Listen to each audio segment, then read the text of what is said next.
Thanks everybody for tuning in. I'm sitting here with Cain Carrizosa. He's fighting on the main event at Tachi Palace Fights tomorrow night. Cain, I got a few questions for you if you don't mind answering them for me real quick. Simple questions, my friend. At what age did you start MMA? I started MMA when I was 23 years old, so I've roughly been, I'm still young in the game, you know, so I've been doing MMA for about 7 years, 8 years already, going on 8 years. Okay, and who got you started in MMA? You know, my uncle did. My uncle Jess actually got me started in MMA, and I started with an old gentleman named John Wheeler. Man, we started in a garage. Nice. I'm not, you know, when it was just like, it was just a dream to be in all this type of stuff, you know what I mean? Competing at this level, competing in the UFC and all that stuff, Bellator even, you know? So it's pretty cool, you know? Finally getting to You got Alex Perez in the background. He'll be on the fight card tomorrow night as well. So you better tune in. Hell yeah. So this garage, where was this at? What city? Exeter, California. Is that where you're from, brother? Yeah. No, I'm actually from Woodlake, California. Shout out to my hometown. But you know, anywhere in Tulare County, I love the county. I love this area. You know what I mean? So yeah, it was cool. I started out of Exeter, California. Nice. Did you do anything different in this training camp? You know what? I did make some changes, and to be honest with you, it kind of costed me a little. You know, I switched up my meal preps. You know, so by doing that, actually, you know, unfortunately, I wasn't able to make weight this time around. There was just a couple things I did different that I probably shouldn't have. But you know, I'm young in the sport, and making that mistake let me know that, you know what, I'm still learning. You know, I'm still growing as a fighter, you know, and sometimes, you know, like the old saying goes, if it's not broke, why fix it, you know? True, very true. And, you know, it cost me, but Danny was a really good sport. He still took the fight. You know, unfortunately, if I go out and I win, I don't get the title, I don't get the belt. But the main goal for me when I started doing MMA was to compete at the big stage, the UFC, you know, so, I mean... And you've done that, actually. I have. Do you want to elaborate on that at all? You know, it was short. You know, I took my first fight on a short notice, which, you know, when opportunity knocks, you don't have, you know, you take it. That's you know? right. And so that's what I did. I took it, I ran with it, I came up short. I lost to Chris Wade, which he's doing really well in the UFC right now. Yes, he is. And then I went to Brazil, and I went out of a big comfort zone. You know, it was like 22-hour flight, fought Leonardo Mafra. So he was a Brazilian tough finalist, and you know, it didn't end the way I wanted it to, but you know, I don't see myself as losing. I always see myself as learning, you know, so I learned a lot from both of those fights. That's awesome. What was the stage like? Now by stage, I just mean the atmosphere of the UFC stage versus the Tachi stage versus anywhere else you fought for. What was that? Share with your fans what that's like, and any up and coming fighters, any amateur fighters that dream of where you've been. Right. Share what that atmosphere is like. You know, sometimes, you know, for me, maybe other fighters might be different, but for me, it was somewhat overwhelming. You know, you have the lights, the stages, the cameras, you know, people. Man, I was getting makeup put on me before some of the photo shoots, bro. Like, come on, I was like, wow, this is crazy, you know? Like, I feel like I'm a movie star right now. So it was somewhat a little overwhelming, especially coming from, you know, I'm from a small town, you know, 6,000, 7,000 people. So for me to be on a big stage on national television, you know, it kind of overwhelmed me a little. And my best advice to any upcoming fighters that are pursuing their dream and gonna eventually one day be in the big show is just to, you know, like every step, Tachi Palace, wherever you're fighting at, Bellator, like embrace it and live for that moment. So that way when you get to where you're going, it's nothing new to you. You know what I mean? Like just another step. Just another step in the ladder. Another fight. Yep. Nice. Awesome. Great answers. What are some of the good things about your training camp that you did this time around? I increased the volume. You know, the last time I fought Danny, I felt like I didn't have enough volume as far as like, I didn't throw enough punches in the round to win it. You know, I landed some really good shots. scored a couple good takedowns. He also scored a couple good takedowns. But for me, I felt like I lost the fight because my volume wasn't up there, you know, as far as punches thrown in around. So for this fight camp, I really focused a lot on, obviously, number one, always your cardio, you know, and I increased the volume a lot, you know, a lot more punches. My goal was to throw 300 to 400 punches each round. So I made that goal. I worked towards that goal, and I pushed myself, you know what I mean? Like, every fight has to have a goal. You have to have a game plan, you know what I mean? And stick to your game plan, you know? If it's rough losing a fight, knowing that you didn't stick to the game plan, as opposed to, you know what, I did everything that I planned on doing, and, you know, he was just a better man. You know? He beat me. That's the name of the sport. That's what it's all about. Yeah, exactly. Thank you. How was your weight cut, and who helped you with your diet? You know, I went through precision prep for my diet, and, you know, it was nothing against them or what they were doing, you know, that made me miss the weight. You know, I just maybe should have voiced my opinion to them, you know. And as a fighter, like, and to any upcoming fighters, you're the fighter. You're the one that's in there on fight night. That's so right. If something isn't going the way that you want it to, then you should voice, you know, let your voice be heard, you know. And I kind of didn't do that, you know. Like, there was some things going on through my meal prep where I was kind of like, man, I don't know if I should be doing this. Like, I normally don't do this. But I felt like I just put it in the hand, you know, and it was nothing against them. Yeah. They're great. They're great. Cool. You know what I mean? So you again, like anything, you learn. Right. You live and you learn. Right. And now next time around, we already know you're gonna voice your opinion and cool. And it'll be a different result in the diet plan. So you know, I've been 13 fights. This will be number 14. I've never missed a weight cut, you know. So for me to miss this weight cut, man, it hurt, you know, because I feel like as a fighter, well, you're a professional. We're professionals. This is our job. Make weight, you know. So it did bug me, you know. But you know what?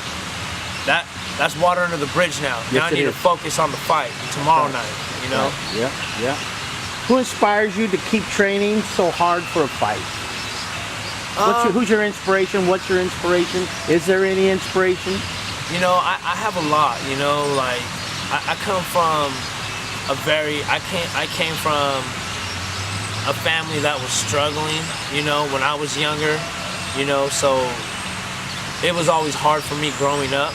And the city I'm from, you know, Woodlake, California, I mean, if you go through there, like, you'll see, I mean, it's a beautiful town, and my family inspired me, the town inspired me, my friends, my gym, Elite Team Visalia, Tom Knox, Doug Marshall, Darren Crisp, John Wheeler, like, all these guys really inspired me to really pursue and they made me believe in myself, when sometimes I'm like, man, I don't know if I should, you know, I don't know if I could do this, you know. I told myself when I started doing this, I'm only gonna do 3 fights. And here I am going on number 14. Here we go. You know what I mean? So the look that I get from the younger kids in my own hometown and the goals, the bars that I set, you know, for them to reach, like, that's so much inspiration, you know what I mean? Like, it really is, you know. What does it feel like to be looked upon by people that love the sport, but especially young kids that look up to you, like you mentioned in your hometown, being this pro MMA fighter, professional fighter? What is that feeling like? Oh man, I'll never forget it. You know, long after I'm done doing all this, and the moment that I decide to hang my gloves up, it'll all be, it's amazing, man. It's the best high in the world. There ain't no drug, there ain't no nothing that could ever replace that feeling you get. You know, I did a career day one time at the Woodlake High School, and I got a bunch of thank you letters back. And man, to open those thank you letters and just... Cain, how do you expect to win this fight? I expect to finish this fight. You know, wherever it is. I mean, I feel like I've devoted enough time to my game to where I try to equally balance the ground game, the wrestling, and the stand-up. So I know that the last time me and Danny fought, he beat me by decision. So this fight, I know in my mind, you need to finish. Like, you're not gonna let this go to the judges' cards anymore. You lost that one last time. Don't let that happen again. Yeah, and as you mentioned earlier, you need to throw more strike. More volume. You got to volume. Yeah. That's the word you use. You got to throw more volume into your rounds. I mean, you came here to fight. That's right. So let's fight. And I came here to win. Amen. Right on. know? Cool. What advice would you give to MMA amateur fighters that want to go pro? You know, I never really got into the amateur scene, although I really wanted to before I went pro. But my advice to any amateur fighter that's coming up and really wanting to be in our positions with all these other fighting for Tachi, Bellator, and even one day the UFC, is to keep training, keep grinding. Like, you know, embrace the grind. You know, it's rough, it's hard, and at times you might think like, you know, should I be doing this? You know, should I just go get a 9 to 5? But that's you know, that's easy. That's you know why they call it a dream. This is a dream, and not very many people chase that, you know. And above all, you know, you've asked me a question earlier. What was like, you know, after all this is done? After all this is done, I'll know that I never settled for a 9 to 5. I chased the dream. Amen. I get a 9 to 5 when I'm done. That's right. You know what I mean? Right. That's right. I'll never be able to live this moment again, Never ever again. You know, You got to capitalize and make it happen. and make it all worth it. You know. That's cool. What do you think is the hardest thing about MMA?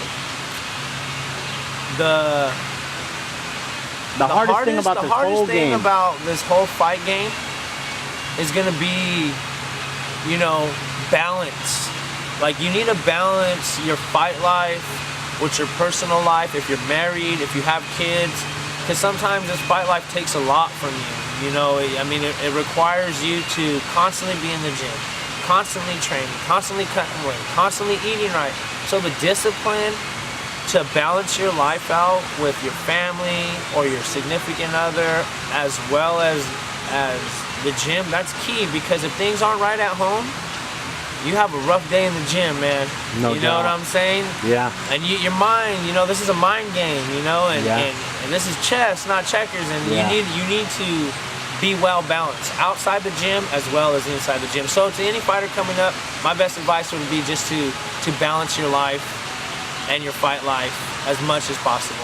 Awesome.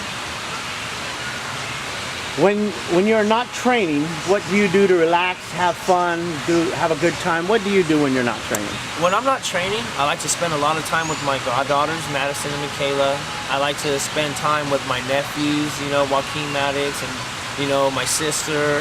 I like to spend time with myself. I like to spend time with all the kids, you know what I mean? Because I really feel like, you know, they look up to their Uncle Cain or their Nino, you know what I mean? Yeah. So to me, I'm like, when I'm not in the gym, I want to take time out of my life to let them know that, you know, I'm still here. I think about you when I'm in the gym, and when I'm out of the gym, I try to do time. You know, we do fun stuff, you know, we go Disneyland, we go, cool. you know, Right trampoline parks. Nice. So I try to balance it. What is your favorite style of fighting? Oh man, my favorite style of fighting. Well, I better say wrestling, because that's how I started. but you know, as I started to grow into MMA, I really, you know, I love it all. Like, there's not one part of this game that I don't love. You know, the jiu-jitsu, the wrestling, the Muay Thai. I mean, even little bits of judo. Like, whatever I can learn, whatever some other athlete or coach has to offer me, I love to just soak it up. Be a sponge. You know, be a sponge. Man, the mind works best when it's open. Yeah. You know? So, especially in the sport. No doubt. Especially in the sport. In closing, who would you like to thank? Any sponsors, coaches, family? In closing, I'd like to thank Precision Prep. I'd like to thank Cuts Unlimited. I would like to thank John Wheeler. I'd like to thank Elite Team Visalia, Tom Nux, Doug Marshall, Darren Chris, my family, for understanding that I had a dream and that I was never gonna settle for anything less. You know, and all my nieces, nephews, and godchildren, I love you. Cain, we just want to thank you from MMA Fight Pass for giving us 15 minutes of your time. I know you're in between doing the weigh-ins, and now whatever you fighters do in between weigh-ins and fight night. Eat. Eat. That's what I've been hearing a lot today. So thank you again from MMA Fight Pass for your time. With Manuel Grijalva behind the camera, thank you, Cain Carrizosa. Thank you. Good luck in your fight. Man, I appreciate it. You good?